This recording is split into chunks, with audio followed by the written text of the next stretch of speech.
2-ാം അധ്യായം അതിൻ്റെ 14-ന്റെ പകുതി മുതലുള്ള വാക്യങ്ങൾ, എബ്രായ ലേഖനം 2-ാം അധ്യായം 14-ാം വാക്യത്തിൻ്റെ പകുതി മുതലുള്ള വാക്യങ്ങൾ.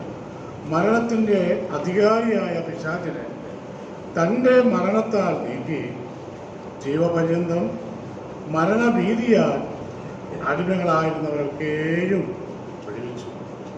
ദൈവനാമത്തിന് മഹത്വമുണ്ടാകട്ടെ. നാം ആദ്യം പാടുകയുണ്ടായി, ആരാധനാ സമയം അത്യന്തം ഭക്തിമയം എന്ന് പാടുകയുണ്ടായി.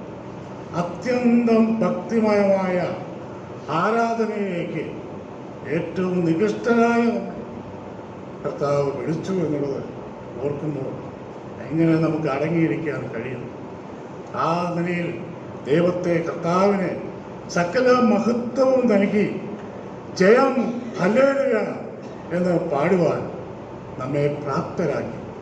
അപ്പോൾ ഈ ആരാധന എന്ന് പറയുന്നത് ഇത് ജയത്തിൻ്റെ ആരാധന. നാം പാപം സംബന്ധിച്ച് മരിച്ച് പിശാചിൻ്റെ അടിമകളായി, പാതാളത്തിന് വിധിക്കപ്പെട്ടവരായി, പരാജിതരുടേതായ ഒരു ലേബറായി ജീവിച്ച നമ്മളെ കർത്താവ് തൻ്റെ മരണത്താൽ സാത്താനെ ജയിച്ചു, മരണത്തെ ജയിച്ചു, നമ്മെ വീണ്ടെടുത്തു. നമ്മുടെ കർത്താവായ യേശുക്രിസ്തു മുഖാന്തരം നമുക്ക് ജയം നൽകുന്ന ദൈവത്തിന് സ്തോത്രം.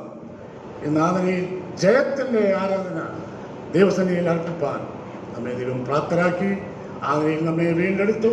കർത്താവ് നൽകിയ ഈ വലിയ വീണ്ടെടുപ്പിനായി, ഈ വലിയ അത്യന്തം ഭക്തിയോടുകൂടിയുള്ള ആരാധനയിലേക്ക് ഉള്ള പ്രവേശനം കൃപയാൽ നമുക്ക് നൽകിയ ആ വലിയ ദൈവത്തിൻ്റെ രക്ഷയുടെ മഹത്വത്തെ ഓർത്ത് അവനെ ആരാധിക്കാം, സ്തുതിക്കാം.